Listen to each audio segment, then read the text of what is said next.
الحمد لمن قدر خيرا وخبالا. الحمد لمن قدر خيرا وخبالا، والشكر لمن صور حسنا وجمالا. والشكر لمن صور حسنا وجمالا. فرد صمد عن صفة الخلق بري، رب أزلي خلق الخلق كمالا. رب أزلي خلق الخلق كمالا. لا زد ولا ند ولا حد لمولاه. لا جد ولا ند ولا حد لمولاه. الآن كما كان ولم يلق زوالا. الآن كما كان ولم يلق زوالا. لا مثل ولا شبه ولا كفو لمولاه. لا والد ولا ولد ولا عم وخالا. لا والد ولا ولد ولا عم وخالا. تو مرد مسلمان ہو، تو مرد مسلمان. تو مرد مسلمان ہو، تو مرد مسلمان. ایک ہاتھ میں تلوار ہو، ایک ہاتھ میں قرآن. ایک ہاتھ میں تلوار ہو، ایک ہاتھ میں قرآن. ও মুসলমান, যখন কিয়ামত সংঘটিত হবে, হযরত ইসরাফিল আলাইহিস সালাতু ওয়াস সালাম যখন সিংহায় ফুৎকার করবেন, আসমান জমিন চূর্ণ বিচূর্ণ হয়ে যাবে, পাহাড় পর্বত তুলার মতো উঠতে থাকবে, গোটা পৃথিবী ধ্বংস হয়ে যাবে। দ্বিতীয়বার ফুৎকার দেওয়ার পরে হাসর কায়েম হয়ে যাবে, প্রত্যেকটা মানুষ তার কবর থেকে উঠতে থাকবে। আল্লাহ পাক রব্বুল আলামিন হযরতে জিবরাইল আলাইহিস সালাতু ওয়াস সালামকে ডেকে ডেকে বলবেন, ও জিবরাইল, যাও যাও আমার হাবিবকে উঠিয়ে নিয়ে আসো, আমার হাবিবকে উঠিয়ে নিয়ে আসো, যাও।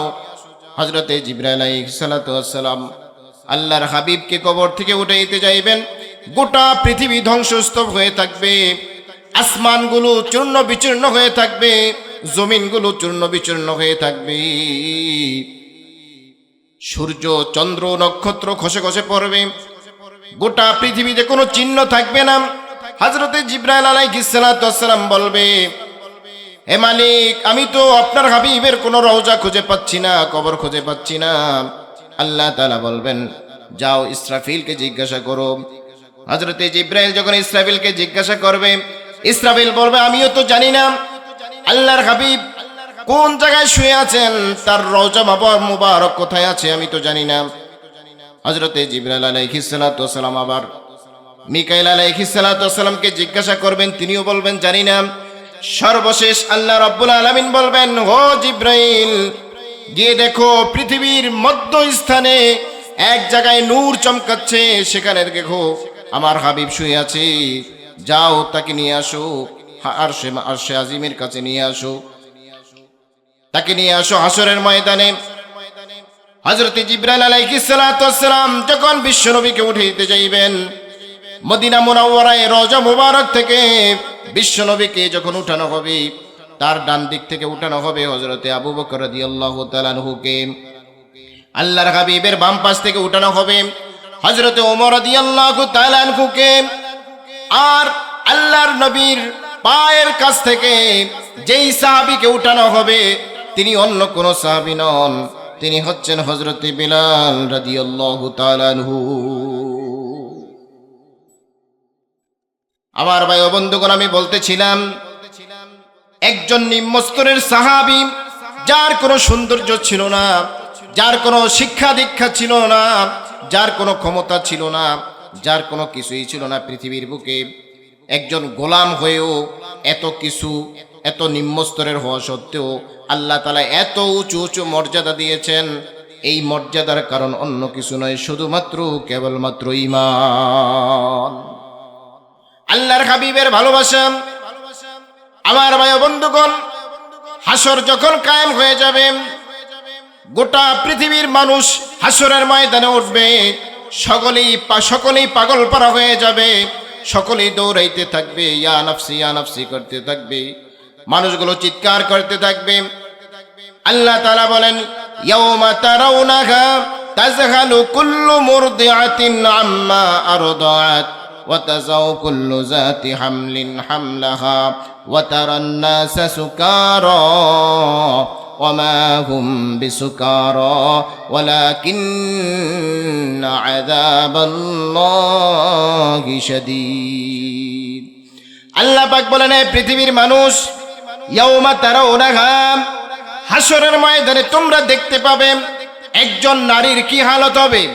ইয়াউমা তারাউনাহা তাযহালু কুল্লু মুরদিআতিন আম্মা আরদাত, পৃথিবীর বুকে একজন দুধ পানকারী, একজন মা তার কোলের শিশু, পৃথিবীর বুকে একজন কোলের শিশু যার আছে, এমন একজন মা গোটা পৃথিবীতে তার কাছে সবচেয়ে প্রিয় হচ্ছে দুগ্ধজাত শিশু, যেই শিশুটা দুধ পান করে। কি বলেন, ঠিক কি ঠিক না? দুনিয়ার সব কিছু এক পাশে, একজন মার কাছে দুধের শিশু অন্যদিকে, সব কিছু ধ্বংস হয়ে যাবে, কিছু আসে যায় না, কিন্তু মা সব সময় দুধের শিশুর জন্য পাগল। কিন্তু হাসরের ময়দানে এমন একজন মা তার দুধের শিশুকে ফেলে দিয়ে পালাইতে থাকবে, সমস্ত মানুষ পাগল পারা হয়ে যাবে। আল্লাহ পাক বলেন, মানুষগুলো এমন ভাবে দৌড়াইবে যেন পাগল হয়ে গেছে। ওমা হুম বিসুকারা, আল্লাহ তাআলা বলেন, এ পৃথিবীর মানুষ, আসলে মানুষগুলো পাগল হবে না, বরং আল্লাহর শাস্তি এত কঠিন হবে, এত ভয়ঙ্কর হবে, হাসরের ময়দানের অবস্থা এত ভয়ঙ্কর হবে, মানুষগুলো ভয়ে চিৎকার করে পালাইতে থাকবে, কেমন যেন পাগল হয়ে গেছি। এই কঠিন মুহূর্তে, যেই দিন মানুষ ভাই ভাইকে পরিচয় দিবে না, বোন বোনকে পরিচয় দিবে না, বাবা ছেলেকে পরিচয় দিবে না, সন্তান বাবা মাকে পরিচয় দিবে না, বাবা সন্তান থেকে পলায়ন করবে, সন্তান বাবা মাকে ছেড়ে পলায়ন করবে, ভাই ভাইকে ছেড়ে পলায়ন করবে, বোন বোনকে ছেড়ে পলায়ন করবে। এমন কঠিন মুহূর্তে মানুষগুলো হযরতে আদম আলাইহিস সালামের কাছে যাবে। কার কাছে যাবে বলেন? হযরতে আদম আলাইহিস সালামের কাছে গিয়ে সমস্ত মানুষ বলবে, ও পয়গম্বর আদম, আমরা আপনার সন্তান, আপনার কাছে এসেছি, এই কঠিন মুহূর্তে আল্লাহর দরবারে গিয়ে আমাদের জন্য একটু সুপারিশ করুন। হযরতে আদম আলাইহিস সালাম বলবেন, লাস্তু লাকা ওয়ালাকিন আলাইকুম বিইব্রাহিম আলাইহিস সালাম। হে পৃথিবীর মানুষ, তোমরা ভালো করে বুঝে রাখো, হাসরের ময়দানে একজন নবী হয়েও কি অবস্থা হবে। হযরতে আদম আলাইহিস সালাম মানুষগুলোকে জবাব দিবে, আমি আজকের এই কঠিন মুহূর্তে আল্লাহর দরবারে কোনো কথা বলতে পারবো না, বরং যাও তোমরা হযরতে ইব্রাহিম আলাইহিস সালামের কাছে যাও, কারণ ইব্রাহিম এমন একজন পয়গম্বর, যে ইব্রাহিম পয়গম্বরকে আল্লাহ তাআলা খলিলুল্লাহ উপাধি দিয়েছেন। লাস্তু লাকা, আমি সুপারিশ করতে পারবো না, আমার সাহসে দেয় না, ওয়ালাকিন আলাইকুম বিইব্রাহিম আলাইহিস সালাম। যাও তোমরা ইব্রাহিমের কাছে যাও, সুপারিশ করো, যাও গিয়ে তার কাছে দরখাস্ত করো, সে যেন তোমাদের জন্য সুপারিশ করে। মানুষগুলো দৌড়াবে, ইব্রাহিমের কাছে যাবে, ইব্রাহিম আলাইহিস সালামের কাছে গিয়ে বলবে, ও পয়গম্বর ইব্রাহিম, আজকের এই কঠিন মুহূর্তে আমাদের কোনো উপায় নাই, দয়া করে মেহেরবানি করে আল্লাহ তাআলার কাছে আমাদের জন্য একটু সুপারিশ করেন। ইব্রাহিম আলাইহিস সালাম চিৎকার দিয়ে বলবে, ইয়া নাফসি ইয়া নাফসি ইয়া নাফসি লাস্তু লাকা ওয়ালাকিন আলাইকুম বিমূসা আলাইহিস সালাম। আজকের এই কঠিন মুহূর্তে আমি সুপারিশ করতে পারবো না, যাও তোমরা হযরতে মূসা আলাইহিস সালামের কাছে যাও, ফা ইন্নাহু কালিমুল্লাহ। তোমরা মূসা পয়গম্বরের কাছে যাও, কারণ পয়গম্বর মূসা তিনি তো কালিমুল্লাহ, তিনি তো আল্লাহর সাথে কথোপকথন করেছেন। হযরতে মূসার পয়গম্বরের মর্যাদা এত বেশি, পৃথিবীর বুকে আল্লাহ রব্বুল আলামিন কোন বান্দার সাথে কথা বলে নাই। কি বলেন, বলছে কি না? পৃথিবীর বুকে আল্লাহ তাআলা কোন বান্দার সাথে কথা বলে নাই, একমাত্র কেবলমাত্র একজন নবীর সাথে কথা বলেছেন। তিনি হচ্ছেন হযরতে মূসা আলাইহিস সালাতু ওয়াস সালাম। মূসা পয়গম্বরের মর্যাদা অনেক বেশি। যাও যাও মূসা পয়গম্বরের কাছে গিয়ে দরখাস্ত করো, দেখো কি বলি। মানুষগুলো পাগল পারা হয়ে যাবে মূসার কাছে। পয়গম্বর মূসার কাছে যাওয়ার পরে মূসা আলাইহিস সালাতু ওয়াস সালাম বলবে, ইয়া নফসি ইয়া নফসি ইয়া নফসি, আজকে আমার শুধু বাঁচার ধান্দা, শুধু আমি কিভাবে বাঁচবো সেই চিন্তায় আছি। লাস্তু লাকা ওয়ালাকিন আলাইকুম বিঈসা আলাইহিস সালাম, আজকের এই কঠিন দিনে আল্লাহর সামনে গিয়ে সুপারিশ করার সাহস আমি পাচ্ছি না।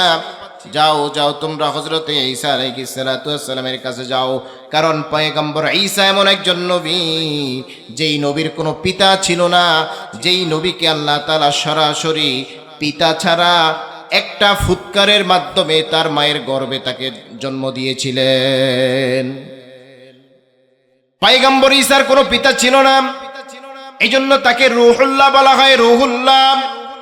যাও তোমরা হযরতে ঈসা আলাইহিস সালাতু ওয়াস সালামের কাছে যাও, কারণ হযরতে ঈসা আলাইহিস সালাতু ওয়াস সালাম আল্লাহ তাআলার নৈকট্য একজন পয়গম্বর। মানুষগুলো দৌড়াইতে থাকবে, আবার ঈসা আলাইহিস সালাতু ওয়াস সালামকে খুঁজবে, তার কাছে যাবে। গিয়ে ঈসা আলাইহিস সালাতু ওয়াস সালামের কাছে যখন বলবে, পয়গম্বর ঈসা বলবে, ইয়া নফসি ইয়া নফসি ইয়া নফসি লাস্তু লাকা ওয়ালাকিন আলাইকুম বিমুহাম্মাদিন সাল্লাল্লাহু আলাইহি ওয়াসাল্লাম। বলেন সুবহানাল্লাহ। মানুষগুলো সর্বশেষ কার কাছে যাবে? আপনার আমার নবী, সমস্ত নবীদের সর্দার মুহাম্মদে আরবি সাল্লাল্লাহু আলাইহি ওয়াসাল্লামের কাছে যাবে। মানুষগুলো যখন পয়গম্বরের কাছে যাবে, মুহাম্মদে আরবির কাছে যাবে, মুহাম্মদ সাল্লাল্লাহু আলাইহি ওয়াসাল্লাম বলবেন, আনা লাহা আনা লাহা, হ্যাঁ উম্মতেরা, আজকের এই দিনে শুধুমাত্র কেবলমাত্র আমি মুহাম্মদ আল্লাহ তাআলার কাছে সুপারিশ করব। আনা লাহা, আমি একমাত্র আল্লাহ রব্বুল আলামিনের কাছে সুপারিশ করব। তোমরা আসো, আমার সাথে আসো। মুহাম্মদে আরবি যাবে, আল্লাহ তাআলার আদালতের সামনে গিয়ে দাঁড়াবে, আল্লাহ পাকের কাছে অনুমতি চাইবে, ও মালিক, আজকে আমার উম্মতদেরকে নিয়ে এসেছি, আপনি যদি আমাকে অনুমতি দেন আপনার কাছে আমার উম্মতের জন্য সুপারিশ করব। ও পৃথিবীর মানুষ, ও শেষ নবীর উম্মতেরা, হাসরের ময়দানে নবীর যদি ভালোবাসা পেতে হয়, হাসরের ময়দানে নবীর যদি সুপারিশ পেতে হয়, সাহাবায়ে কেরাম নবীকে যেভাবে অনুকরণ করেছেন, সাহাবায়ে কেরাম যেভাবে নবীকে ভালোবাসছেন, আপনি আমি সেভাবে নবীকে ভালোবাসতে হবে। হাসরের ময়দানে কে নবীর উম্মত, কে নবীর উম্মত না, এটা পরিচয় দিতে হবে না, মুখে পরিচয় দিতে হবে না। হাসরের ময়দানে প্রত্যেকটা মানুষের চেহারা দেখে, এমন আকৃতি দিয়ে, এমন চেহারা দিয়ে আল্লাহ তাআলা হাসরের ময়দানে মানুষগুলোকে উঠাইবেন, শুধুমাত্র চেহারার অবস্থা দেখে বিশ্বনবী চিনতে পারবেন এই মানুষগুলো আমার উম্মত ছিল। হাদিস শরীফের মধ্যে আসছে, হাসরের ময়দানে লক্ষ কোটি মানুষের সামনে উম্মতকে কিভাবে চিনবে? সাহাবায়ে কেরাম একবার বিশ্বনবীকে প্রশ্ন করেছিলেন, ইয়া রাসূলুল্লাহি ইয়া হাবিবাল্লাহি, হাসরের ময়দানে লক্ষ কোটি কোটি মানুষের মধ্যে আপনার উম্মতদেরকে আপনি কিভাবে বের করবেন? আল্লাহর হাবিব বলেন, ও সাহাবীরা, এই আমার সামনে যদি 1000 ঘোড়া থাকে, 1000 ঘোড়ার মধ্যে যদি একটা ঘোড়ার কপালে যদি সাদা রঙের একটা জায়গা থাকে, শুভ্র একটা রং থাকে, তাহলে 1000 ঘোড়ার মধ্য থেকে ওই ঘোড়াটা বের হতে কি কোনো কষ্ট হবে নাকি? সাহাবায়ে কেরাম বলে, না না, কষ্ট হবে না। আল্লাহর হাবিব বলেন, ও সাহাবায়ে কেরাম, ভালো করে শুনে রাখো, হাসরের ময়দানে আমার উম্মতদের এমন হালত হবে, আমার উম্মতেরা যারা নামাজ পড়েছিল, 5 ওয়াক্ত নামাজ পড়তে গিয়ে যারা ওযু করেছিল, তাদের অঙ্গগুলো, সিজদার জায়গাটা, দোনো হাত, দোনো পা এবং হাঁটুগুলো এমন ভাবে চমকাইতে থাকবে যে এইভাবে 14 তারিখের চাঁদ আসমানে ঝলমল করতে থাকে। সুবহানাল্লাহি ওয়া বিহামদিহি। এজন্য আল্লাহর হাবিব চিনতে কোনো কষ্ট হবে না, উম্মতদেরকে চিনে ফেলবেন, ডেকে ডেকে টেনে টেনে উম্মতদেরকে নিয়ে যাবেন, আল্লাহ তাআলার আদালতের সামনে গিয়ে দাঁড়াবেন, আল্লাহ তাআলার কাছে অনুমতি চাইবেন, মালিক আপনি যদি আজকের এই দিনে আমাকে অনুমতি দেন তাহলে আমি আপনার কাছে সুপারিশ করব। আল্লাহ তাআলা বলবেন, হাবিব আপনি কি চাবেন, আপনার সব কিছু চাওয়া পূর্ণ করা হবে, আপনি যা বলবেন সব শোনা হবে, আপনি যা সুপারিশ করবেন সব গ্রহণ করা হবে, বলুন আপনি কি বলবেন। আল্লাহর হাবিব বলেন, এইভাবে হাসরের ময়দানে স্টেজ করা হবে, আল্লাহ রাব্বুল আলামিন চেয়ারে বসবেন, আল্লাহর হাবিব সামনে গিয়ে রাসূল যখন অনুমতি চাইবেন আল্লাহ তাআলা অনুমতি দিবেন। আল্লাহর হাবিব বলেন, আমি আল্লাহ পাকের সামনে গিয়ে এমন এমন কিছু প্রশংসা করব, আল্লাহ তাআলার প্রশংসা করব, যেই প্রশংসাগুলো আল্লাহ তাআলা অটোমেটিক হাসরের ময়দানে আমার জবানে জারি করে দিবেন। কি বলে আমি প্রশংসা করব আজকের এই দিনে আমি তোমাদেরকে বলতে পারবো না, দুনিয়ার এই বুকে আমার জবানে জারি হবে না, কিন্তু আল্লাহ তাআলা ওই কঠিন দিনে আমার জবানে এমন এমন কিছু শব্দ আল্লাহ তাআলা জারি করে দিবেন, যেই শব্দগুলো দ্বারা আমি আল্লাহ রব্বুল আলামিনের প্রশংসা করব। প্রশংসা করার পরে আল্লাহ তাআলার কুদরতি পেয়ে আমি সিজদায় পড়ে যাব। ওয়া আনা আখিরু লাহু সাজিদাম, আল্লাহর হাবিব বলেন আমি আল্লাহ তাআলার কুদরতি পায়ে সিজদা পড়ে যাব। সিজদায় পড়ে যাওয়ার পরে আল্লাহর কাছে দরখাস্ত করব, হে মালিক আমার যে উম্মতের আছি আমার উম্মতদেরকে আজকের এই দিনে মাফ করে দেন। আল্লাহর হাবিব যখন সিজদায় পড়ে যাবেন সাথে সাথে আল্লাহ তাআলা ডেকে বলবেন, ও আমার হাবিব আপনি কি বলবেন বলেন, ওয়াশফা তুশাফা ওয়াকুল তুসমা, আপনি আজকের দিনে যা বলবেন আপনার কথা শোনা হবে। ওয়াশফা তুশাফা, আপনি যেই সুপারিশ করবেন আপনার সুপারিশ গ্রহণযোগ্য হবে। আপনি মাথা উঠান, ইরফা রাসাক, আপনার মাথা উঠান, মাথা উঠিয়ে আপনি দাঁড়িয়ে আমার কাছে সুপারিশ করুন। আল্লাহর হাবিব দাঁড়িয়ে সুপারিশ করবেন, আল্লাহ তাআলা বলবেন, ফামান কানা কলবুহু ফামান কানা ফি কলবিহি মিসকালু হাববাতিন মিন ঈমান, হে হাবিব আপনার উম্মতদের মধ্যে যার অন্তরে এক জাররা পরিমাণ সরিষার দানা পরিমাণ সামান্য পরিমাণ যার অন্তরের মধ্যে ঈমান পাওয়া যাবে, আজকের এই দিনে আপনি সেই উম্মতদেরকে নিয়ে জান্নাতে প্রবেশ করেন। সুবহানাল্লাহি ওয়া বিহামদিহি। আমরা সকলে জান্নাতে যাইতে চাই তো? কারা কারা যাইতে চাই দুই হাত তুলে দেখাই তো। নারে তাকবীর, নারে তাকবীর। আল্লাহ তাআলা আমাদের সকলকে জান্নাতে যাওয়ার তৌফিক দান করুক এবং রাসূলের সাথে যাওয়ার তৌফিক দান করুক। জান্নাতে যেতে হলে জান্নাতের আমল করা লাগবে তো নাকি? কি বলেন, আমল করা লাগবে? কারণ দুনিয়ার বুকে আমাদের চলার জন্য টাকা পয়সা লাগে, ক্ষমতা লাগে, পরকালের জমিনে এগুলোর কোনো কিছুর কাজে লাগবে না? শুধু ঈমান, ঈমান আর আমল এই দুইটা ছাড়া কিচ্ছু কাজে লাগবে না। এজন্য এই দুইটা জিনিস আমরা ঠিক রাখতে হবে। দুনিয়ার বুকে কোরআনকে ভালোবাসতে হবে। আজকের এই মাহফিলটা কোরআন তাফসীর, কোরআনের মাহফিল। এই কোরআনকে যারা ভালোবাসবে, আল্লাহর হাবিব বলেন হাসরের ময়দানে আমি তো সুপারিশ করবই, এই কোরআন যারা ভালোবেসেছে তাদেরকে বেছে বেছে সুপারিশ করে তাদেরকেও জান্নাতে পৌঁছে দিবে। বলেন সুবহানাল্লাহ। এই কোরআন সুপারিশ করবে। আমার ভাই ও বন্ধুগণ, আল্লাহর হাবিব বলেন মান করা আল কোরআন ফাস্তাযকারাহু ফাআহাল্লা হালালাহু ওয়া হাররামা হারামাহু আদখালাহুল্লাহুল জান্নাহ ওয়া শাফাআহু ফি আশরাতিন মিন আহলি বাইতিহি কুল্লুহুম ক্বাদ ওয়াজাবাত লাহুন নার। আল্লাহর হাবিব বলেন এই কোরআনের এত পাওয়ার, যেই ব্যক্তি এই কোরআন পড়লো, কোরআনের উপরে আমল করলো, কোরআন অনুযায়ী জীবন যাপন করলো, কোরআনকে মুখস্থ করেছে, কোরআনকে ভালোবেসেছে, হাসরের ময়দানে এমন একজন আলেমকে, এমন একজন হাফেজকে আল্লাহ তাআলা এত পাওয়ার দিয়ে দিবেন, তার আত্মীয় স্বজনের মধ্যে 10 জন ব্যক্তি যারা জাহান্নামের জন্য উপযুক্ত হয়ে গেছে, জাহান্নামের আসামি হয়ে গেছে, জাহান্নামের লিস্টিতে যাদের নাম উঠে গেছে, এমন ধরনের 10 জন জাহান্নামীকে আত্মীয় স্বজনের মধ্য থেকে, বন্ধু বান্ধবের মধ্য থেকে, পরিচিতদের মধ্য থেকে এমন 10 জন জাহান্নামের আসামিকে একজন হাফেজে কোরআন সুপারিশ করে জান্নাতে নিয়ে যেতে পারবে। সুবহানাল্লাহি ওয়া বিহামদি। কোরআনের দাম আছে না নাই? কি বলেন, কোরআনের দাম আছে না নাই? অথচ আজকে আমরা কোরআন শিখতে চাই না।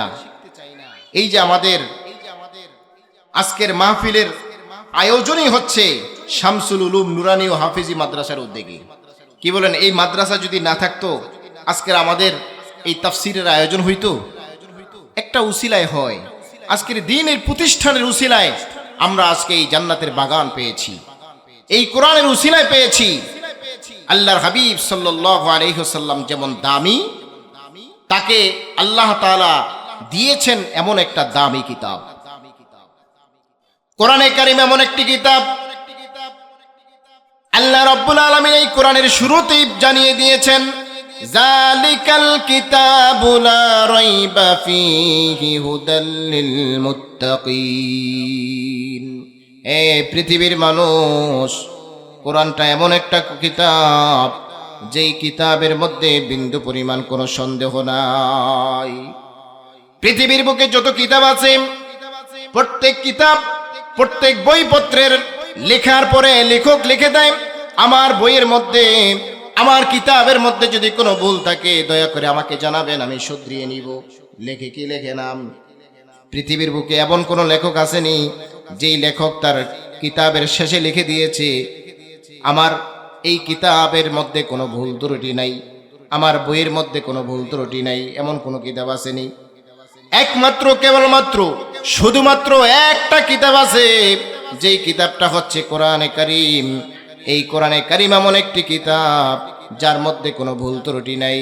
এটা এমন এক কিতাব, যেই কিতাবকে ভালোবাসলে সওয়াব হয়, যেই কিতাবকে বুকে ধারণ করলে সওয়াব হয়, যেই কিতাব পড়লে সওয়াব, যেই কিতাব শুনলে সওয়াব। আল্লাহর হাবিব বলেন, মান করাআ হারফাম মিন কিতাবিল্লাহি ফালাহু আশারাম। মান করা হারফাম মিন কিতাবিল্লাহ, যে ব্যক্তি কোরআনে কারীম থেকে একটি হরফ পড়ল, ফালাহু হাসারা, ফালাহু আশারা, তার আমল নামায়, ফালাহু হাসানা, তার আমল নামায় একটি হাসানা লিখে দেওয়া হবে। ওয়াল হাসানাতু বিআশরি আমসালিহা, একটা হাসানা হচ্ছে 10টা নেকি সমান। হাসানা মানে হচ্ছে 10টা নেকি। আল্লাহর হাবিব বলেন, আমি এই কথা বলি না, আলিফ লাম মিম হরফুন। সূরা বাকারার শুরুতে আছে আলিফ লাম মিম, 3টা হরফ আসেনি? এই সূরা বাকারার শুরুতে যেই 3টা হরফ, আল্লাহর হাবিব বলেন আলিফ লাম মিম, এখানে যেই 3টা হরফ, আমি এই কথা বলি না যে 3টা একটা হরফ, এই কথা বলি না। বাল আলিফুন হরফুন ও লামুন হরফুন ও মিমুন হরফুন।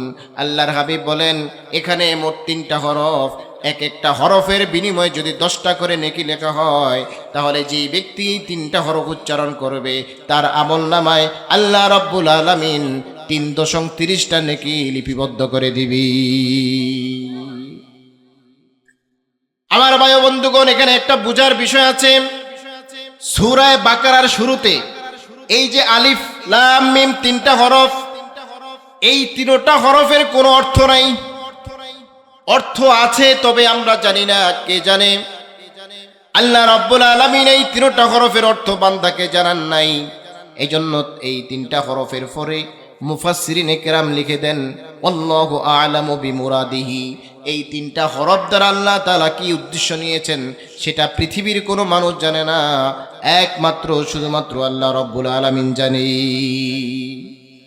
তার মানে এই 3টা হরফের কোনো অর্থ নাই। আছে? 3টা হরফের কোনো অর্থ নাই। অথচ আল্লাহর হাবিব কি বললেন, যে এই 3টা হরফ যে পড়বে, প্রত্যেকটা হরফের বিনিময়ে 10টা করে নেকি লেখা দেওয়া হবে। এখন আসেন, আমাদের সমাজে অনেকে বলে থাকেন যে কোরআনে কারীম বুঝে পড়লে সওয়াব হবে, অর্থ জেনে শুনে বুঝে পড়লে সওয়াব হবে, না হয় সওয়াব হবে না। আচ্ছা, আমাদের সমাজে অনেকে তো কোরআন তেলাওয়াতই করতে জানে না, কিন্তু যারা জানে কতজন আছে কোরআনের অর্থ বোঝে? কি বলেন, বোঝে? এখন আমাদের সমাজে এক শ্রেণীর মানুষ আছে, তারা বলে কোরআনের সওয়াব যদি পেতে হয় তাহলে কোরআনের অর্থ বুঝে পড়তে হবে, তাহলে সওয়াব পাওয়া যাবে। আমি তাদের প্রতি প্রশ্ন করব, আল্লাহর হাবিব এই হাদিসের মধ্যে যে বলেছেন যে আলিফ লাম মিম, এখানে 3টা হরফ, একটা হরফ নয়, 3টা হরফের বিনিময়ে ফালাহু হাসানা ওয়াল হাসানাতু বিআশরি আমসালিহা, এক একটা হরফের বিনিময়ে একটা হাসানা দেওয়া হবে, আর একটা হাসানার অর্থ হচ্ছে 10টা নেকি। তার মানে যে ব্যক্তি আলিফ লাম মিম এই আয়াতটা উচ্চারণ করলো, তার আমলনামায় আল্লাহ তাআলা 30টা নেকি লিখে দিবেন। এই আয়াতের অর্থ কি পৃথিবীর কেউ জানে? কেউ তো জানে না। অথচ আল্লাহর হাবিব বললেন যে এই 3টা হরফ উচ্চারণ করলে তার আমলনামায় 30 নেকি। আল্লাহর হাবিব বুঝাইলেন যে কোরআনে কারীম এটা এমন একটি কিতাব, যেই কিতাবের আয়াত অর্থ বুঝে পড়লেও সওয়াব, না বুঝে পড়লেও সওয়াব। বলেন সুবহানাল্লাহ। এই জন্য এই ফিতনার মধ্যে পড়বেন না। আমাদের সমাজে বর্তমান ফিতনাবাজরা এটাই প্রচার করে, আম সাধারণ মানুষকে কোরআন থেকে দূরে সরানোর জন্য, কোরআনের তেলাওয়াত থেকে বিচ্ছিন্ন করার জন্য গভীর এক ষড়যন্ত্র নিয়ে তারা মাঠে নেমেছে। বলেন ঠিক কি ঠিক না? যেখানে আল্লাহর হাবিব বলেন বুঝে পড়লেও সওয়াব, না বুঝে পড়লেও সওয়াব, তারা মানুষের মধ্যে প্রচার করে যে না বুঝে পড়লে সওয়াব নাই। আরে এটা তো অন্যান্য কিতাবের বিষয়, অন্যান্য বইয়ের বিষয়, যে না বুঝে পড়লে কোনো লাভ নাই। কিন্তু কোরআনে কারীম তো সাধারণ কোনো বই নয়, সাধারণ কোনো কিতাব নয়, এটা এমন এক দামি কিতাব যেই কিতাবের দিকে তাকাইলেও সওয়াব। আমার ভাই বন্ধুগণ, কোরআনে কারীম এমন একটি কিতাব, যেই কিতাব আল্লাহ রাব্বুল আলামিন মুসলমানদের, মুমিনদের হেদায়েতের জন্য নাজিল করেছেন। এই কিতাব মুমিনদের জন্য হেদায়েত স্বরূপ, পথ প্রদর্শক। এটা এমন একটা কিতাব, আল্লাহর হাবিব বলেন পৃথিবীর বুকে তোমরা জাগতিক শিক্ষায় শিক্ষিত ব্যক্তিদেরকে অনেক মূল্যায়ন করো, দামি মনে করো। তোমরা মনে করো তোমাদের সমাজে ডাক্তার হতে পারলে সে সফলতা অর্জন করে ফেলেছে, ইঞ্জিনিয়ার হতে পারলে সে বড় সফল, বড় বড় ডিগ্রি পাইলে সে বড় সফল। অথচ আল্লাহর হাবিব বলেন قال النبي صلى الله عليه وسلم خيركم من تعلم القرآن وعلمه, পৃথিবীর বুকে যে ব্যক্তি কোরআন শিক্ষা করলো সে হচ্ছে তোমাদের সমাজে শ্রেষ্ঠ সন্তান। সমাজে সবচেয়ে শ্রেষ্ঠ সন্তান হলো ওই ব্যক্তি যে কোরআন নিজেই শিখেছে, অন্যকে শিক্ষা দেয়। আজকে আমাদের সমাজে আমরা ডাক্তার, ইঞ্জিনিয়ার, বড় বড় ব্যারিস্টারদেরকে যেই পরিমাণ মূল্যায়ন করি, আমরা যেই পরিমাণ তাদেরকে দামি মনে করি, সফলতার মানদণ্ড আর মাপকাঠি মনে করি, হাফেজে কোরআন আর আলেমদেরকে ওই পরিমাণ মনে করি কি বলেন না? মনে করি? করি না। অথচ আল্লাহর হাবিব বলেন তোমাদের সমাজে যে ডাক্তার হইল সে শ্রেষ্ঠ সন্তান নয়, যে ইঞ্জিনিয়ার হইল সে শ্রেষ্ঠ সন্তান নয়, যে ডক্টর ডিগ্রি অর্জন করলো সে শ্রেষ্ঠ সন্তান নয়, যে কবি হইল, সাহিত্যিক হইল, বুদ্ধিজীবী হইল সে শ্রেষ্ঠ সন্তান নয়, বরং তোমাদের সমাজে সবচেয়ে শ্রেষ্ঠ সন্তান ওই ছেলেটা যে নুরানি মাদ্রাসায় ভর্তি হয়ে কোরআনটাকে সহি শুদ্ধভাবে পড়তে শিখেছে। এই জন্য ভাই বন্ধুগণ, আমরা কোরআনকে মূল্যায়ন করতে হবে, কোরআনকে ভালোবাসতে হবে। কোরআনকে মূল্যায়ন করলে কোরআন যেমন দামি জিনিস, আপনাকে আমাকে দামি বানিয়ে দিবেন কে? হযরতে আবু হুরায়রা রাদিয়াল্লাহু তাআলা আনহু একজন সাহাবী, যেই সাহাবী একেবারে হতদরিদ্র ছিল। হযরতে আবু হুরায়রা এমন এক সাহাবী, যেই সাহাবী জীবনে তার কোনো ব্যবসা বাণিজ্য ছিল না, কোনো ব্যবসা করে নাই, যেই সাহাবী কোনো কৃষি ক্ষেত খামার করে নাই, যেই সাহাবী কোনো চাকরি বাকরি করে নাই, দুনিয়ার কোনো কাজে এসে লিপ্ত হয় নাই, একমাত্র শুধুমাত্র কেবলমাত্র বিশ্বনবীর দরবারে পরে থেকে 24টি ঘন্টা কোরআন আর হাদিসের ইলম শিখেছেন। হযরত আবু হুরায়রা বলেন, আমরা বিশ্বনবীর দরবারে সব সময় পড়ে থাকতাম। বিশ্বনবী যখন যেটা বলতেন আমরা সেটা লিখে রাখতাম, মুখস্থ করতাম, শিখতে থাকতাম।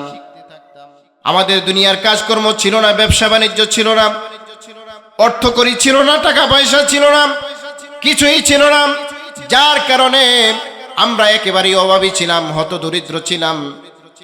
এমন হতদরিদ্র সাহাবীদের সংখ্যা, শিক্ষার্থীদের সংখ্যা ছিল প্রায় 80-র মতো। প্রায় 80 জন ছাত্র ছিলাম আমরা মসজিদে নববীতে। আল্লাহর নবীর যে মসজিদ রয়েছে, এই মসজিদের বাম পাশে ছিল রাসূল সাল্লাল্লাহু আলাইহি সাল্লামের বিবিদের হুজরা, কামরা ছিল। এই কামরার পিছন সাইডে ছিল আহলে সুফফা। মসজিদে সুফফার পিছনে, মসজিদে নববীর পিছনে মাদ্রাসা ছিল, যেই মাদ্রাসার নাম ছিল সুফফা। আর ওই সুফফাতে যেই সকল ছাত্ররা শিক্ষা অর্জন করত তাদেরকে বলা হইতো আহলে সুফফা। হযরত আবু হুরায়রা হাদিসের মধ্যে বলেন, আমরা প্রায় 80 জন ছাত্র 24 ঘন্টা আমরা সুফফার মধ্যে পড়ে থাকতাম। আল্লাহর হাবিব যখন যেটা বলতেন আমরা সেটা লিখে রাখতাম, মুখস্থ করতাম, কোরআন শিখতাম আর হাদিস শিখতাম। আমাদের কোনো অর্থ পয়সা ছিল না, টাকা পয়সা ছিল না, 3 বেলার খানা আমাদের জুটতো না। আমরা তো মনে করি বর্তমান কওমি মাদ্রাসাগুলো যেখানে ছাত্রদেরকে ভালোভাবে 3 বেলা খানা দেওয়া যায় না। কি বলেন, দেওয়া যায় কি যায় না? 3 বেলা ঠিক মতো খানা খাইতে পারে না। খাইলো একেবারে সাদা সিধা খানা, আলুর ভর্তার ডাল, এই ধরনের খানা। আসলে হাদিস দ্বারা বোঝা যায় দ্বীনের ইলম শিখতে হলে অনেক ত্যাগ আর কোরবানি করা লাগে। আবু হুরায়রা রাদিয়াল্লাহু তাআলা আনহু বলেন, আমাদের খানার বন্দোবস্ত এভাবেই হইতো। আল্লাহর হাবিব এশার নামাজের পরে সাহাবায়ে কেরামকে ঘোষণা করতেন, ও আমার সাহাবীরা, আহলে সুফফা, আমার সুফফার মাদ্রাসার যে এই সকল ছাত্ররা আছে এদের তো খানার কোনো ব্যবস্থা নাই। তোমাদের ঘরের ভিতরে 2 জন মানুষ থাকলে একজন সাহাবীকে নিয়ে যাও, 2 জনের সাথে একজন সাহাবী মিলাইয়া 3 জন খেয়ে নাও। তোমাদের ঘরের মধ্যে যদি 3 জন সদস্য থাকে, আমার মাদ্রাসা থেকে একজন ছাত্রকে নিয়ে যাও, 3 জনের সাথে একজন ছাত্রকে খাওয়ায় দাও, 4 জন নিয়ে যাও। যার ঘরে 4 জন আছে 5ম একটা ছাত্র নিয়ে যাও, যার ঘরে 5 জন আছে 6 নম্বর ছাত্র নিয়ে যাও। তোমার ঘরে 1 জন করে ছাত্র নিয়ে যাও, তাদেরকে খানা খাওয়ায় দাও। আল্লাহর হাবিব বলেন, এইভাবে প্রতিদিন এশার নামাজের পরে সাহাবায়ে কেরামকে বন্টন করে দেওয়া হতো।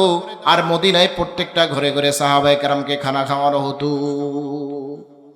হযরত আবু হুরায়রা বলেন, কোন একদিন এমন হয়েছে মসজিদে নববীতে মদিনার যেই সকল সাহাবায়ে কেরাম ছিল তাদের খেজুরের বাগান ছিল। খেজুরের বাগান থেকে খেজুরের থোকনা, খেজুরের ছড়া এনে মসজিদে নববীর এইভাবে রশি টানানো থাকতো, রশিতে ঝুলিয়ে রাখতো। হযরতে আবু হুরায়রা বলেন, এমন এক অবস্থা হয়েছে লাগাতার 3 দিন পর্যন্ত মসজিদে নববীতে কোনো খাবার আসে নাই, কোনো খেজুর আসে নাই, কিছুই আসে নাই। আমাদের এমন একটা অবস্থা হয়েছে, পেটের খিদায় পেট পিঠের সাথে লেগে গেছে, সোজা হয়ে দাঁড়াইতে পারতাম না। আমি আবু হুরায়রা সোজা হয়ে না দাঁড়ানোর কারণে পেটের সাথে পেটকে সান্ত্বনা দেওয়ার জন্য ঠান্ডা পাথর এনে পেটের সাথে বেঁধে রাখতাম। ও মুসলমান, তোমার কাছে আমার কাছে কোরআনে কারীম পড়ছে, আল্লাহর হাবিবের হাদিস মুবারক পড়ছে, এগুলো এমনিতেই পৌঁছে নাই। আবু হুরায়রার মতো হাজার হাজার সাহাবায়ে কেরামের ত্যাগ আর কোরবানির বিনিময়ে তোমার কাছে আমার কাছে দিন পড়ছি। আবু হুরায়রা রাদিয়াল্লাহু তাআলা আনহু বলেন, খিদার যন্ত্রণায় মাঝে মাঝে এমন হতো নামাজে যখন দাঁড়াইতাম সোজা হয়ে দাঁড়াইতে পারতাম না, হঠাৎ করে বেহুশ হয়ে যাইতাম, আবার হুশ আসতো, আবার বেহুশ হয়ে যাইতাম, আবার হুশ আসতো। মসজিদে নববীতে এমন এক অবস্থা হইতো, দূর থেকে কোনো মুসাফির যদি আসতো সে মনে করতো আমার মৃগী রোগ আছে, হঠাৎ করে আমি বেহুশ হয়ে যাই, ধরস করে পড়ে যাই, আবার দাঁড়াই। এই অবস্থা দেখে আমার অপরিচিত লোকগুলো মনে করতো আমার কোনো রোগ আছে, মৃগী রোগ আছে। কিন্তু যারা স্থানীয় তারা তো জানতো পেটের খিদার যন্ত্রণায় এমন অবস্থা হয়েছে।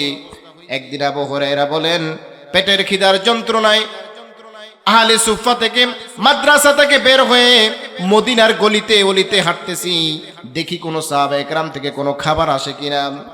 হযরতে আবু বকর রাদিয়াল্লাহু তাআলা আনহুর সামনে গিয়ে দাঁড়াইলাম। দাঁড়িয়ে সরাসরি প্রশ্ন করি নাই, সরাসরি খাবার চাই নাই। নিজের কাছে খারাপ লেগেছে, সরাসরি আত্মমর্যাদা আঘাত লেগেছে, সরাসরি খাবার না চেয়ে একটা মাসআলা জিজ্ঞাসা করেছি। কিন্তু আমার উদ্দেশ্য হলো আবু বকর যেন আমার চেহারার হালত দেখে, শরীরের হালত দেখে বুঝে আমাকে খানার বন্দোবস্ত করে দেন। আবু হুরায়রা রাদিয়াল্লাহু তাআলা আনহু আবু বকরের সামনে গিয়ে মাসআলা জিজ্ঞাসা করছেন। উদ্দেশ্য কিন্তু মাসআলা না, উদ্দেশ্য হলো যেন কিছু খাবার দেয়। আবু হুরায়রা বলেন, আবু বকর তিনি বুঝতে পারেন নাই আমি যে প্রশ্ন করছিলাম, তিনি প্রশ্নের উত্তরটা দিয়ে আবার চলে গেলেন। আবার কিছুক্ষণ পরে ওমর আসলো। আমি ওমরকে আবার একটা মাসআলা জিজ্ঞাসা করলাম। উদ্দেশ্য মাসআলা নয়, উদ্দেশ্য হলো কিছু খাবার যেন আমাকে দেয়। কিন্তু আল্লাহর কি হুকুম, ওমরও বুঝতে পারে নাই যে আমার এই হালাত। ওমর রাদিয়াল্লাহু তাআলা আনহু চলে গেলেন। সর্বশেষ ওই পথ ধরে দেখতেছি রাহমাতাল লিল আলামিন মুহাম্মদ আরবি সাল্লাল্লাহু আলাইহি ওয়াসাল্লাম আসতেছে। আমি আবু হুরায়রা নবীর সামনে গিয়ে দাঁড়ালাম। বিশ্ব নবীকে, দয়ার নবী, মায়ার নবীকে কিচ্ছু বলতে হয় নাই। শুধু আমি আবু হুরায়রার চেহারাটাকে বিশ্ব নবীর সামনে গিয়ে যখন রাখলাম, দয়ার নবী কিভাবে যেন বুঝতে পারছে আমার আবু হুরায়রা তো দীর্ঘদিনের ক্ষুধার্ত উপহাস। আল্লাহর হাবিব আমার অবস্থা বুঝে আমাকে নিয়ে গেলেন ঘরের মধ্যে। নিয়ে জিজ্ঞাসা করতেছেন, ও বিবি, ঘরের মধ্যে কোনো খাবারের ব্যবস্থা আছে কিনা?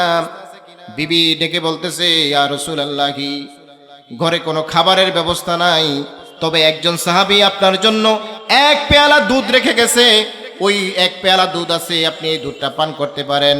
আল্লাহর হাবিব এক পেয়ালা দুধ আনলেন। এনে আবু হুরায়রা বলতেছে, আমাকে আল্লাহর নবী বলেন, আবু হুরায়রা, সুফার মধ্যে আমার মাদ্রাসায় আরো যে ছাত্ররা আছে তাদেরকে ডেকে নিয়ে আসো, তাদেরকে ডেকে নিয়ে আসো। আমি আবু হুরায়রা হতাশ হয়ে গেলাম, এত ক্ষুধার্ত, আশ্চর্য হয়ে গেলাম। এক পেয়ালা দুধ প্রায় 80 জন ছাত্র কিভাবে পান করবে? ছাত্ররা কি পান করবে, বা আমি বা আবু হুরায়রা কি পান করব? আমি নৈরাশ হয়ে গেছি। কিন্তু দেখলাম দয়ার নবী, মায়ার নবী বিসমিল্লাহ বলে ওই দুধের পেয়ালার মধ্যে আঙ্গুলটা ঢুকিয়ে দিলেন আর বললেন, আবু হুরায়রা, আমার সুফার সকল ছাত্রদেরকে দাও। আমি এবারও নৈরাশ হয়ে গেলাম।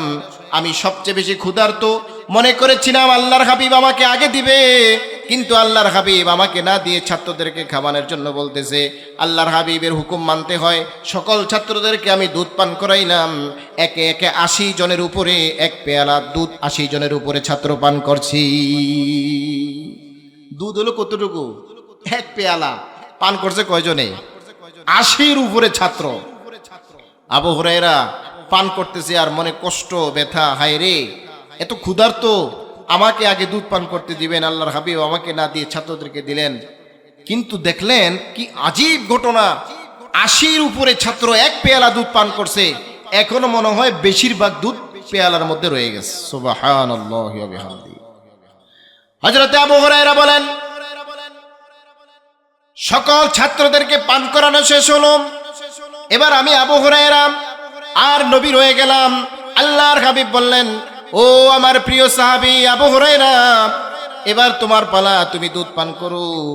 ও পৃথিবীর মানুষ, একটু শিক্ষা গ্রহণ করেন।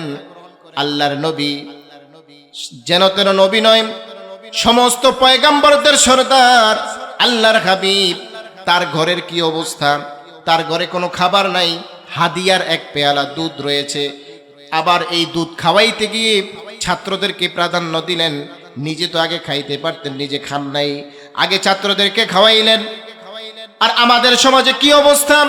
আমরা শুধু নিজেদেরকে নিজের উপরে প্রাধান্য দেই, সকলের উপরে প্রাধান্য দেই।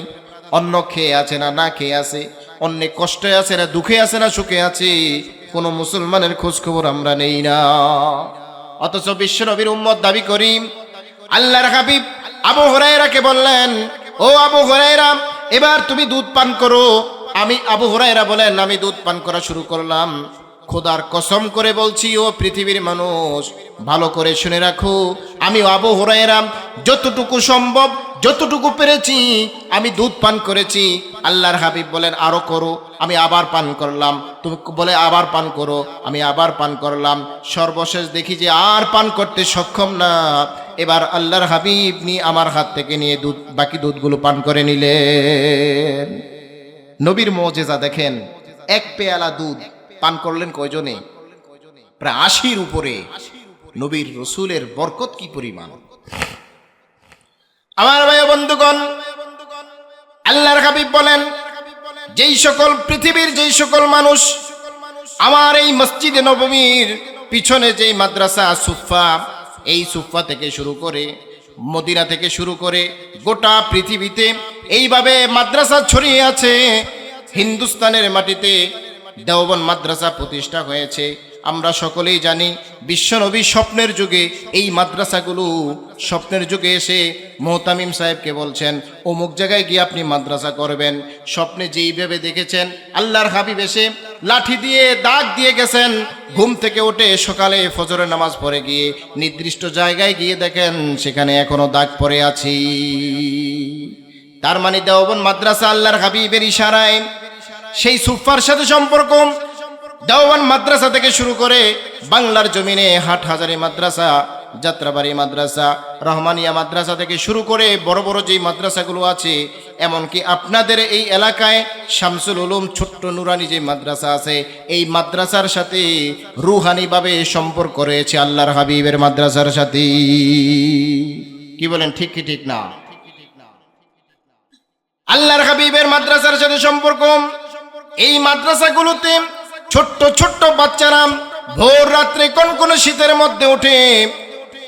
শীতের মধ্যে উঠে ঠান্ডা পানি দিয়ে যখন উজু করে এই কোরআনে কারীমকে বুকে নিয়ে আর মুখে নিয়ে চুমু দিয়ে যখন রেলের উপরে রেখে কোরআনটা মেলে যখন পড়া শুরু করে, আলহামদুলিল্লাহি রাব্বিল আলামিন, আল্লাহর হাবিব বলেন আসমান থেকে বৃষ্টির মতো ওই এলাকায় রহমত বর্ষিত হইতে থাকে।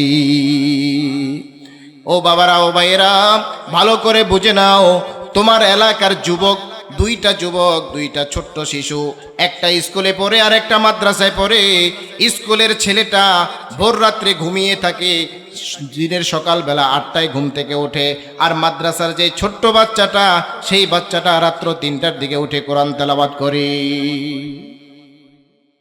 এই হচ্ছে মাদ্রাসার স্কুলের মধ্যে পার্থক্য। আজকে আমার যুবক ভাইরা ধ্বংস হয়ে গেছে মোবাইলের মাধ্যমে।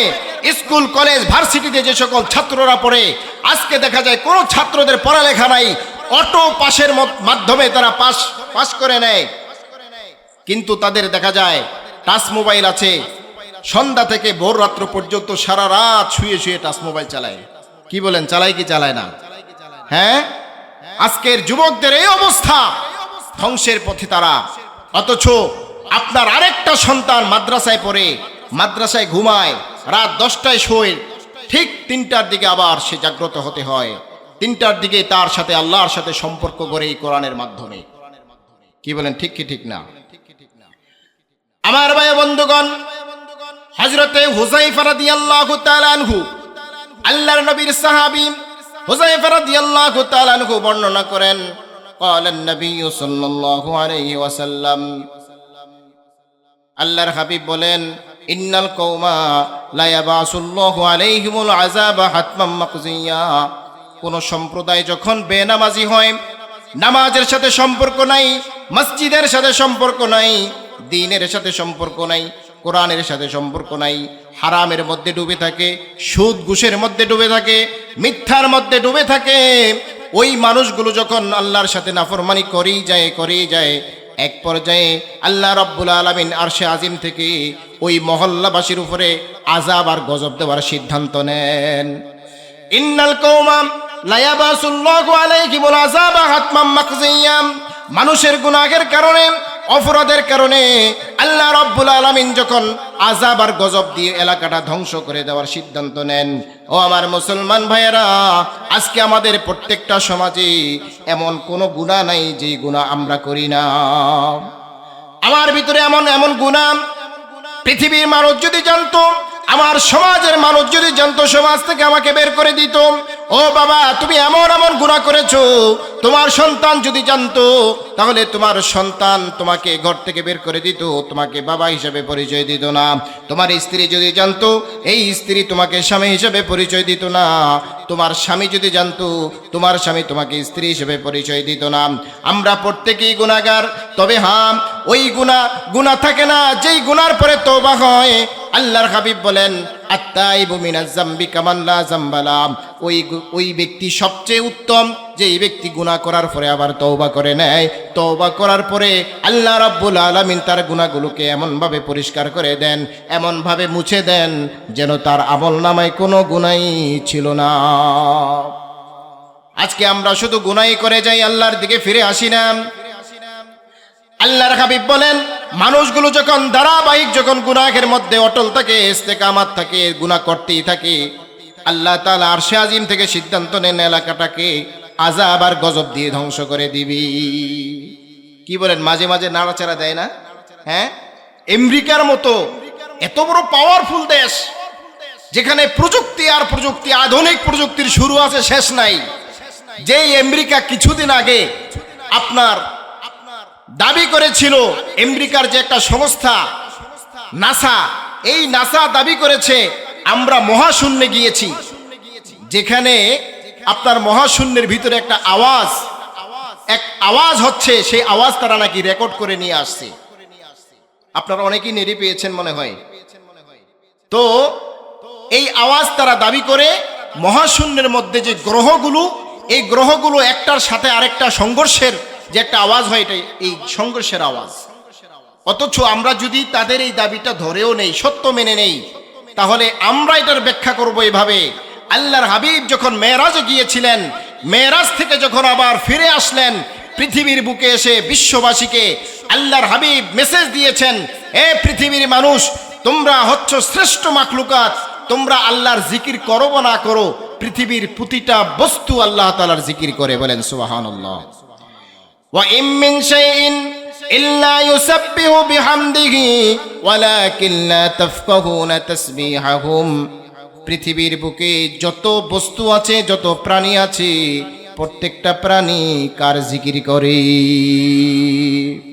আল্লাহ আল্লাহ মি কুনাদ শামসু কামার, আল্লাহ আল্লাহ মি কুনাদ শাজারু হাজার, আল্লাহ আল্লাহ মি কুনাদ আরদু সামা, আল্লাহ আল্লাহ মি কুনাদ জৌ হাওয়া, शजर में हजर में तेरी रंग बो है, जिधर देखता हूँ मैं उधर तो ही तो है, जिधर देखता हूँ मैं उधर तो ही तो है।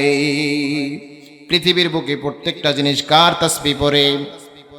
আল্লাহর হাবিব বলেন, আমি যখন মহাশূন্যে গেলাম, সপ্তম আসমান পাড়ি দিয়ে আল্লাহ তাআলার আরশে আজিমের কাছে যখন পৌঁছলাম, তখন আমি কেমন যেন গুনগুন গুনগুন আওয়াজ পাইলাম।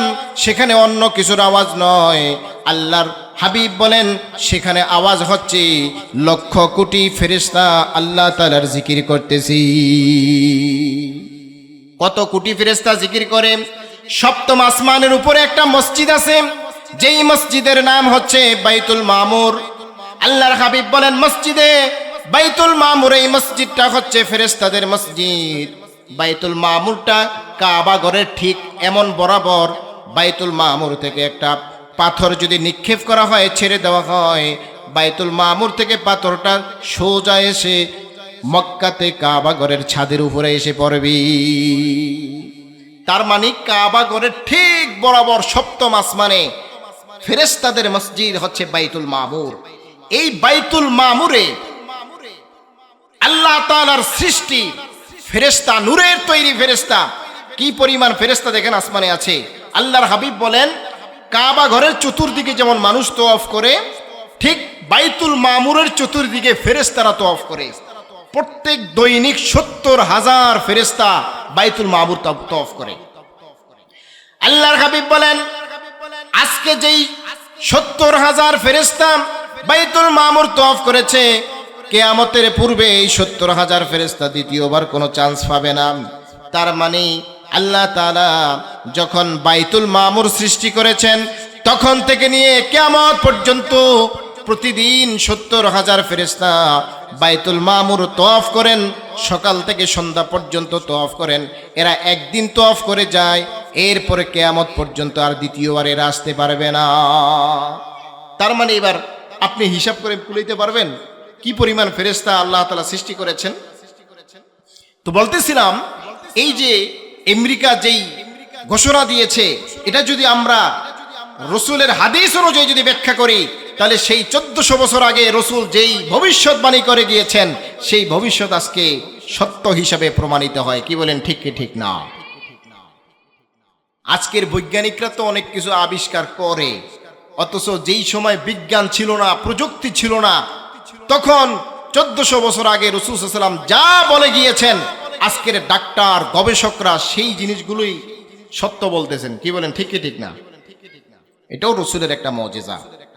তো বলতেছিলাম আমেরিকা এত বড় পাওয়ারফুল, আজকে সেই আমেরিকার লস অ্যাঞ্জেলেস একটা শহর আছে, যেই শহরটা হচ্ছে মানে আপনার আধুনিক শহর, যেখানে সাধারণ কোনো মানুষ প্রবেশ করতে পারে না, যেখানে বড় বড় শিল্পপতি, কোটিপতি, তারকারা বসবাস করে।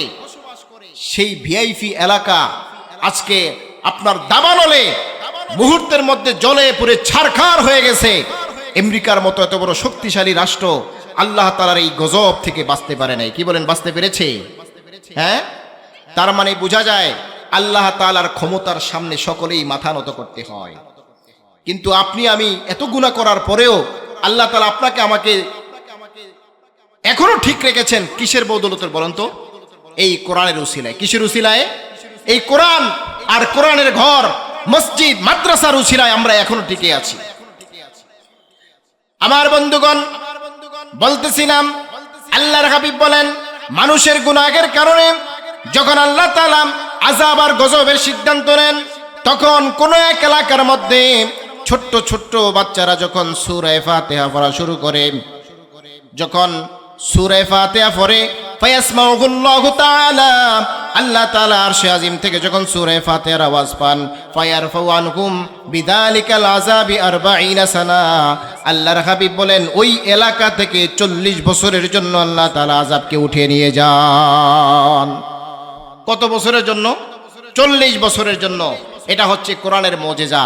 আমরা মনে করি আমাদের ক্ষমতায় আমরা এখনো টিকে আছি, আসলে না। এই ছোট্ট ছোট্ট মাদ্রাসার ছোট ছোট বাচ্চাদের কোরআন তেলাওয়াত, জিকির, আজকার, নামাজ, ইবাদত বন্দেগীর উসিলায় এখনো আমরা জমিনে টিকে আছি। কে বলেন, ঠিক কি ঠিক না? এই জন্য ভাই ও বন্ধুগণ, সর্বশেষ আপনাদের প্রতি উদাত্ত আহ্বান থাকবে। আমাদের প্রধান মেহমান চলে আসছেন, আমি এখনই শেষ করছি। সর্বশেষ আপনাদের প্রতি একটি দাবি থাকবে, আপনার এলাকার মাদ্রাসা এটা আপনার জন্য বড় একটি নিয়ামত। আপনি এই নিয়ামতকে যদি কদর করেন, আল্লাহ তাআলা আপনার নিয়ামত আরো বাড়িয়ে দিবে। আর যদি এই নিয়ামতকে কদর না করেন, মাদ্রাসার সাথে সম্পর্ক না রাখেন, মাদ্রাসার খোঁজ খবর না নেন, অর্থ দিয়ে, তারপরে শ্রম দিয়ে, মেধা দিয়ে মাদ্রাসার সাথে যদি লেগে না থাকেন, হয়তোবা আপনার কপালটা পুড়ে যেতে পারে। কি বলেন, ঠিক কি ঠিক না? এই জন্য আমরা এই মাদ্রাসার সকলেই মাদ্রাসার সাথে লেগে থাকবো তো ইনশাআল্লাহ। কারা কারা রাজি আছি? দোহাত তুলে দেখাই, নারে তাকবীর।